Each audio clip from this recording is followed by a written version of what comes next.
Albert Einstein merupakan ilmuwan dunia yang terkenal dengan teori relativitasnya, yaitu E sama dengan mc².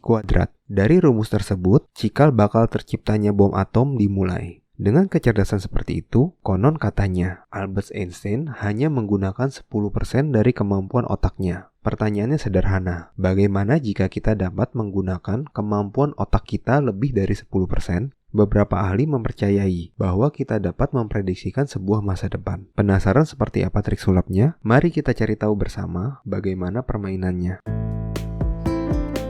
Prediksi adalah mengetahui sesuatu secara tepat dan akurat dari berbagai macam kemungkinan yang ada.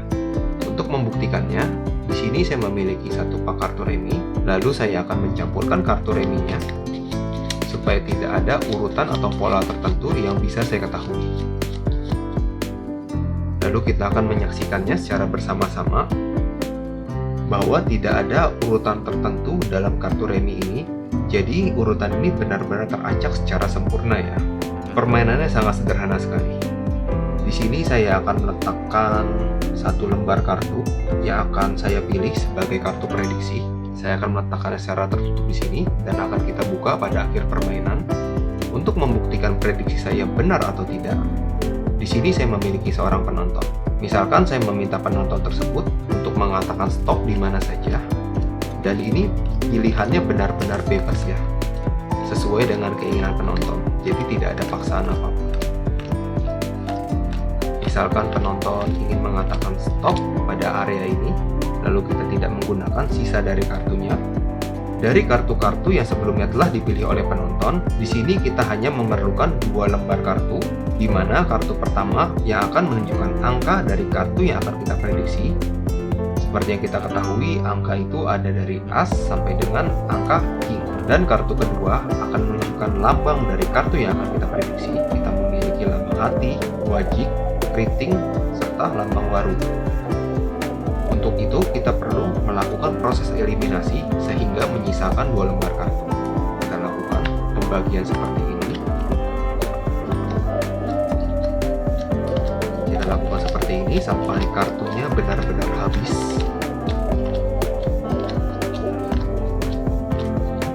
Setelah itu, saya meminta penonton untuk memilih satu di antara kedua tumpukan ini secara acak.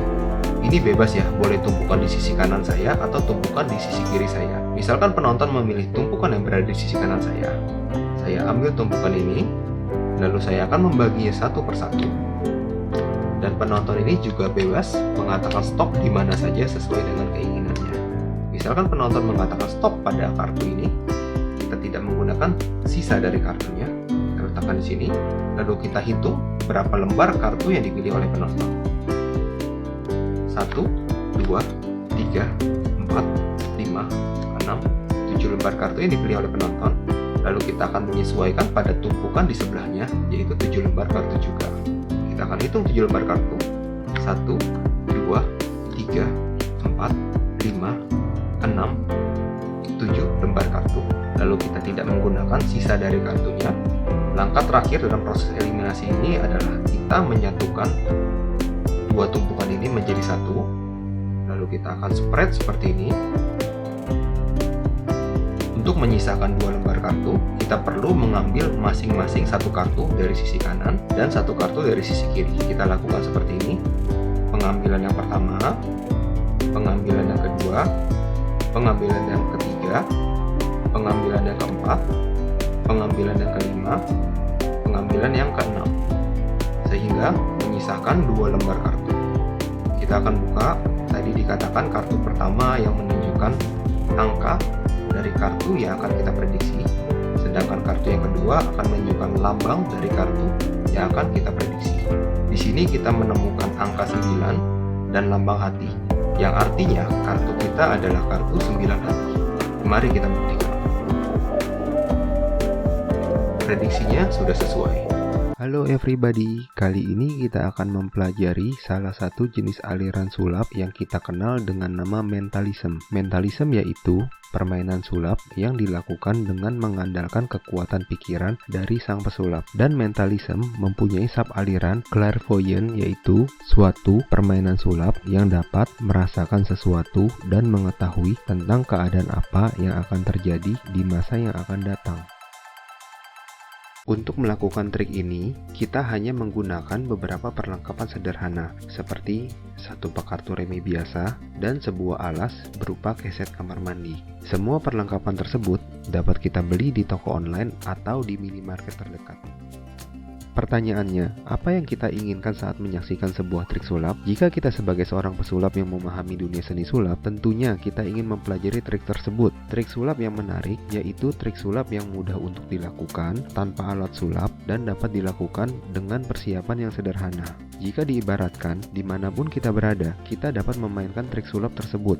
Jika kita sebagai seorang penonton yang belum memahami dunia seni sulap, tentunya kita ingin menyaksikan trik sulap yang menarik. Trik sulap yang menarik yaitu trik sulap yang tidak membosankan, trik sulap yang tidak mudah ditebak, dan trik sulap dengan menggunakan benda yang sering kita jumpai dalam kehidupan sehari-hari. Dan tentunya, semua peralatan yang kita gunakan saat bermain sulap dapat diperiksa oleh penonton. Yuk kita langsung saksikan penjelasannya. Langkah awal dalam trik ini adalah menentukan dua kartu petunjuk yang berkaitan dengan kartu yang akan kita prediksi. Letak dua kartu petunjuk itu terletak pada sisi bagian paling kiri dari kartu yang kita spread seperti ini, di mana kartu pertama berfungsi sebagai petunjuk angka pada kartu yang akan kita prediksi, sedangkan pada kartu yang kedua berfungsi sebagai petunjuk lambang pada kartu yang akan kita prediksi. Pada skenario yang pertama ini, di sini saya memiliki kartu 5 hati dan kartu 4 keriting.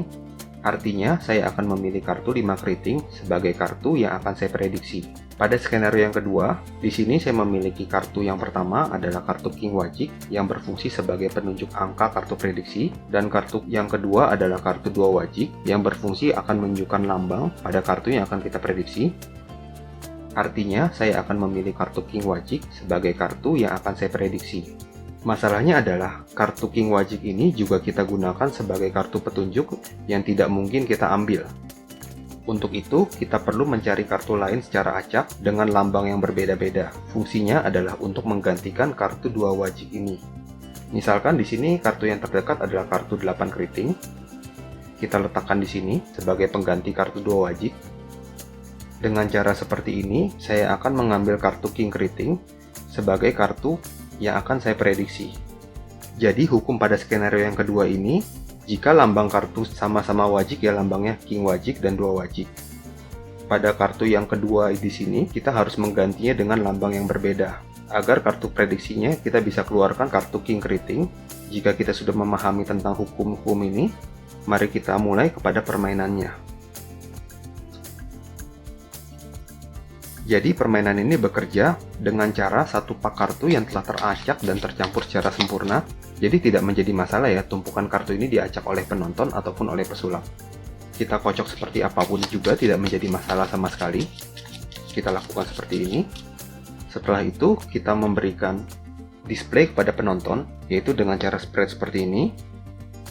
Saat kita melakukan display spread, secara diam-diam kita memperhatikan dua kartu yang terletak pada sisi bagian paling kiri, di mana kartu pertama merupakan kartu petunjuk angka dan kartu kedua merupakan kartu petunjuk lambang.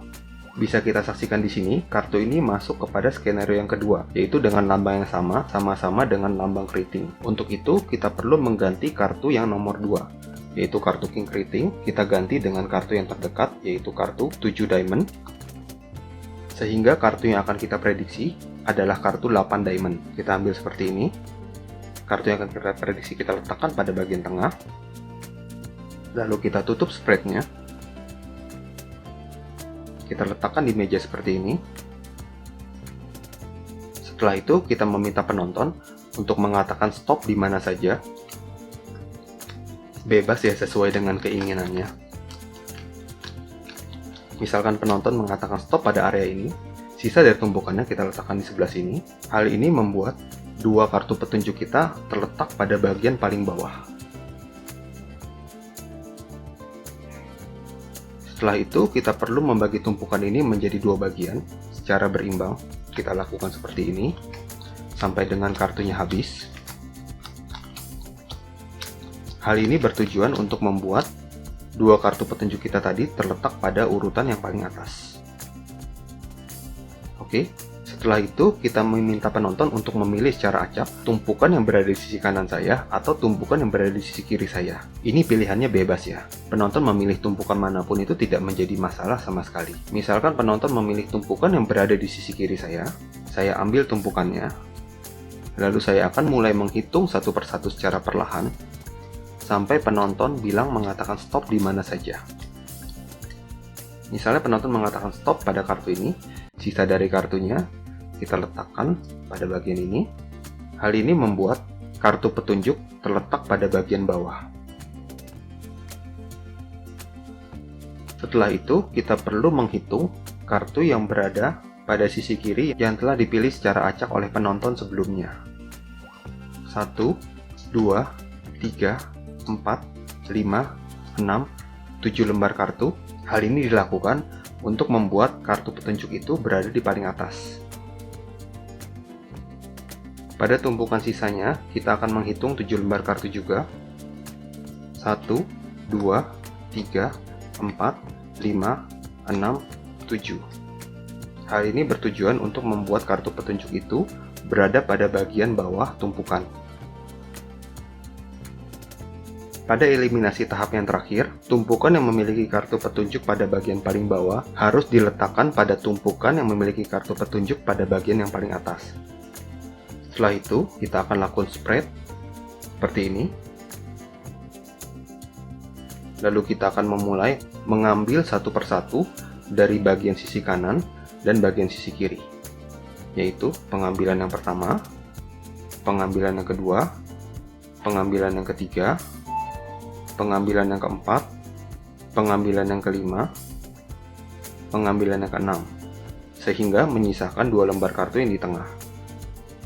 Kita lihat kartu pertama adalah kartu 8 keriting, kartu kedua adalah kartu 7 wajik, maka secara otomatis kedua kartu ini cocok dengan prediksi yang kita letakkan sebelumnya pada sisi tengah ini ya. Dalam trik ini, kita akan menampilkan satu efek dengan beberapa variasi pengulangan. Prediction, yaitu efek di mana pesulap dapat mengetahui keadaan di masa yang akan datang.